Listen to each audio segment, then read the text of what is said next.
ask in your name. Amen. One way or another, the truth always comes out. I would make sure it doesn't.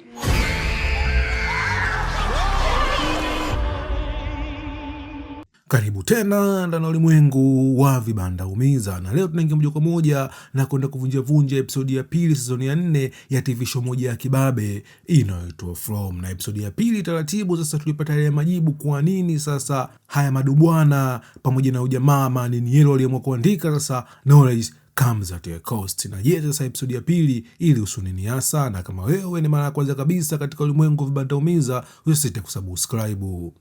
Na ishi kubwa kabisa katika episodi ya pili season ya 4 ilikuwa ni upatikanaji wa mwili wa Jimmy. Yani kama tulivyoona katika season ya 3 Jimmy aliuawa na ujamaa huyu wa manini yelo, ila katika episodi ya pili sasa ndio tulifanikiwa kuupata mwili wake. Ila wajamaa sasa umeona wa madubwana pamoja na manini yelo walitumia staili fulani vya ajabu sana kuutambulisha mwili wa Jimmy. Yani walitengeneza chambo fulani vikuwa dawa watu wazima ndani ya gambo kama mwili wa Jimmy sasa ulikuwa umening'inizwa nje ya nyumba ya Tabitha pamoja na Jimmy. Ila kiuhalisia sasa mwili wa Jimmy ulikuwa ndani ya zizi, kwa watu wazima wote sasa walikuwa wameenda nje ya nyumba ya Tabitha kwa ajili ya kuchukua mwili wa Jimmy. Ila kwa bahati mbaya ni kwamba sasa mtoto Ethan huyu umeona pamoja na dada yake anaitwa Julie waliingia moja kwa moja ndani ya zizi na kukuta mwili wa Jimmy ulikuwa umening'inizwa kichwa chini. Umeona mpaka hapo. Na kwa washikaji ambao walifanikiwa kuangalia review yangu ya season ya kwanza episode ya 9, tulizungumzia kitu fulani hivi kuhusu ndoto za Tabitha. Tabitha sasa aliota ndoto fulani, yani kipindi fulani hivi alipokuwa anapanda katika ngazi za lighthouse hapa, umeona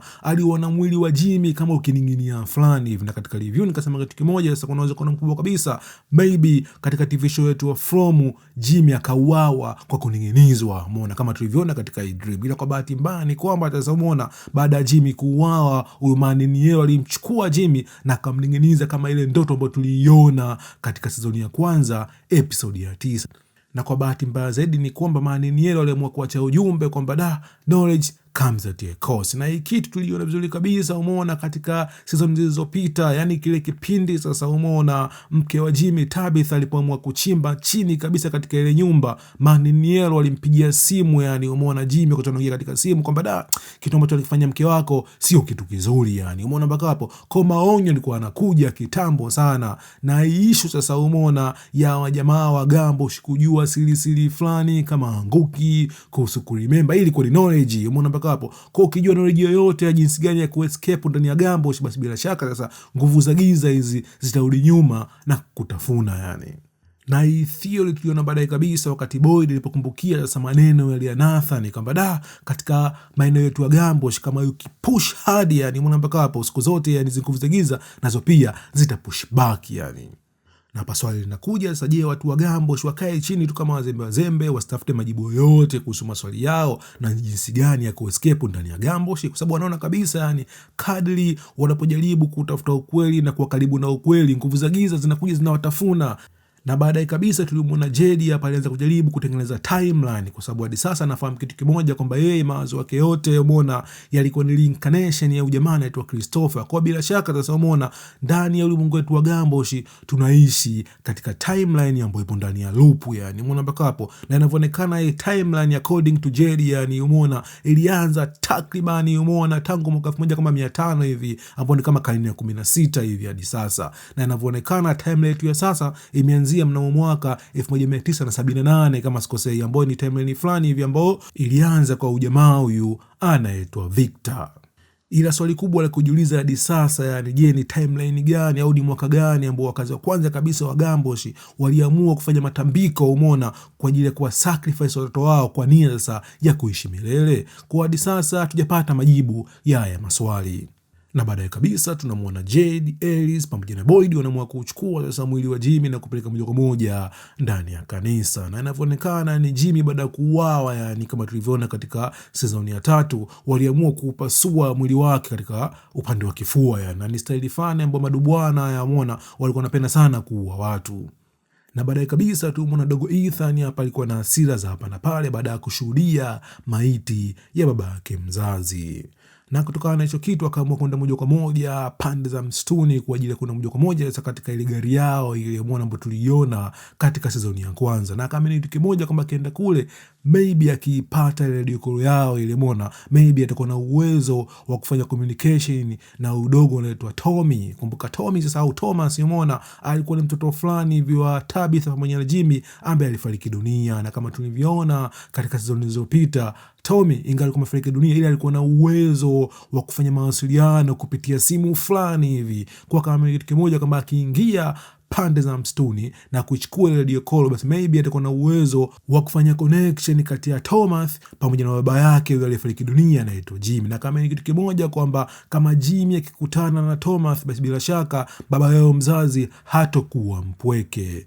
Na kweli kabisa dogo wetu Ethan alifanikiwa umeona kupata radio call. Bila kwa bahati mbaya au bahati nzuri, baada ya kutoka nje alimuona Jimmy, na swali kubwa kabisa la kujiuliza ni kwamba je, Jimmy ambaye tunamuona hapa umeona alikuwa ni mzimu au alikuwa ni maono tu ambayo tumeyaona kabisa katika episode zetu za TV show ya From umeona pale Boyd anapoongea na Faza Katri umeona mpaka hapo. Ila kwa bahati nzuri tunaona pamoja baada ya kuongea na Jimmy anamwambia kitu kimoja kwamba okay, njia pekee ya kuweza escape umeona ndani ya ulimwengu wa Gambo ni kupitia Lake of Tears umeona mpaka hapo. Na kwa washikaji ambao tulifanikiwa kuongelea kwa pamoja season ya kwanza, Lake of Tears imezungumziwa sana katika ndoto za jamaa wetu huyu anaitwa Ethan, na vile pia Ethan kaizungumzia kupitia kitabu chake anachokipenda hichi cha The Chronicles umeona mpaka hapo. Na katika ndoto zake Ethan alizungumzia kitu kimoja, yani katika maeneo ya Lake of Tears napo pia kulikuwepo na buibui fulani hivi. Na Jessa lile eneo lile umeona ambalo Sara pamoja na Boyd walikwenda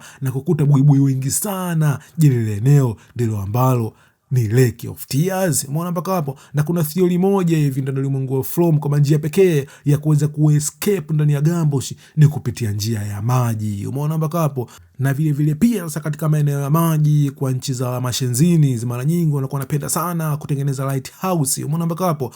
Na hadi sasa tunatambua kitu kimoja kwamba mtu pekee ambaye alifanikiwa kuchomoka ndani ya Gambosh kwa mwingine alikuwa ni Tabitha, na Tabitha sasa alichomoka kupitia lighthouse umeona mpaka hapo. Kwa inavyoonekana maybe hii sehemu ya maji umeona Lake of Tears vile pia kuna lighthouse. Na vile pia kuna theory moja kwamba umeona mke wa Boyd anaitwa Abby alimpa zawadi ya boti umeona mpenzi wake au mume wake anaitwa Boyd. Kwa inavyoonekana maybe kama kufanikiwa kuescape kupitia njia ya maji kwa Lake of Tears maybe wanataka kutumia boti ya Boyd. So hii ni theory tu ambayo hadi sasa hatujapata majibu yake. Na kwa upande mwingine pia tunamwona mtoto mzuri Julie hapa alikuwa akitafuta njia gani sasa hasa ya kumwokoa babake mzazi. Na kumbuka hadi sasa tunafahamu kitu kimoja kwamba Julie alikuwa na uwezo wa kufanya story walking, na tunaona hapa anachomoka pamoja na Rando anaingia moja kwa moja pande ya msitu umeona, na Julie anafanikiwa kufanya story walking na anarudi nyuma ya muda kabisa katika kile kipindi ambacho Rando aliamua kumteka Donna umeona mpaka hapo. Ila kwa bahati mbaya sasa umeona tunaona hapa Dubwana ili hapa linaamua kumkamata Julie kwa nia ya kumuua. Ila kwa bahati nzuri sasa Rando anafanikiwa kumuokoa Julie, na hichi kitu sasa kinifanya Julie yani umeona azidi kupagawa. Na baadaye kabisa linavyoonekana maybe Julie atafanikiwa sasa kwenda nyuma ya muda kama tulivyoona katika episodi ya mwisho season ya 3. Na ishu kubwa kabisa ambayo tunafahamu sasa ni kwamba sasa ingawa Julie alikuwa na uwezo wa kufanya story walking ila alikuwa hana uwezo wa kubadilisha past. Na baadaye kabisa tulimwona Sophie hapa akiwa na Sara, na Sophie alikuwa na mpango kutafuta bawani fulani hivi kwa ajili ya macho yake. Ila tunafahamu kitu kimoja kwamba haya yote yalikuwa ni maigizo. Na kwa upande mwingine pia ndani ya story ya umeona Sophie aliona mdoli wa balerina, na kama tulivyoona katika sezoni ya 2, sezoni ya 3, mdoli wa balerina ulikuwa na nguvu fani za giza umeona ndani ya Gambosh. Na mdoli wa balerina sasa umeona ulikuwa unahusika au ulikuwa na connection na music box fulani. Na kwa bahati nzuri kama tulivyoona katika episode zilizopita umeona Boyd alifanikiwa kuvunja umeona ili box la muziki, na kwa bahati nzuri maybe kumsimamisha umeona hizo nguvu za giza ambazo zinaishi ndani ya balerina. Ila hatujui sasa nini connection kati ya balerina pamoja na Sophie pamoja na jamaa wetu aka Maniel. Ila tunafahamu kitu kimoja kwamba hizo nguvu za balerina zina connection na ile minyoo, na ile minyoo ilifanikiwa sasa kuua umeona Ibidu bwana ambaye anaishi ndani ya Gambosh. Na je, sasa umeona hizo nguvu za balerina umeona pamoja na nguvu za Maniel, je, hawa jamani maadui au wana uhusiano fulani ndani ya Gambosh? Kuna maswali fulani ambayo hadi sasa hatuna majibu yake.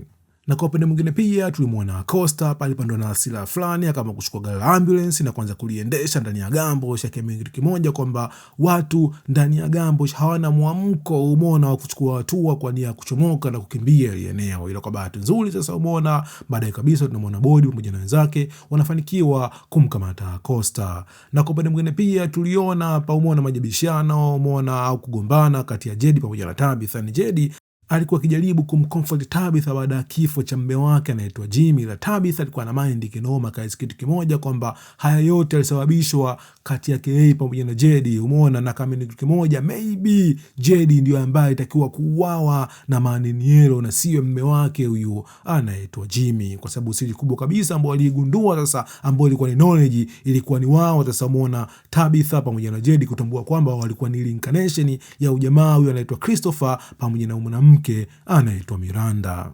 Na kwa upande mwingine pia tunamwona Boyd hapa alimpiga mbonge moja na mkwala mchezo wetu anaitwa Elgin kwamba yana story siri yoyote umeona kwa wananchi wa Gambosh kwamba wao yani yeye Boyd pamoja na Sarah umeona ndio ambao alimfanyia mabaya Elgin. Na Elgin akasema kitu kimoja kwamba siku zote yani ukweli yani hauwezi kujificha, na muda unapoelekea ni maybe wakazi wa Gambosh watajua kwamba Sarah pamoja na Boyd walimfanyia vitu vibaya mchezo wetu anaitwa Elgin. Na Boyd akasema kitu kimoja kwamba ikitokea tu siri ikivuka basi bila shaka yani Boyd atamchukua Elgin na kumwingiza ndani ya box. Na vile pia sasa umeona kile kifo cha Tilly kile umeona ambapo tunafahamu kwamba Fatima alimuua Tilly, basi bila shaka sasa Boyd ataamua kusema kwamba Elgin ndiye ambaye alimuua Tilly.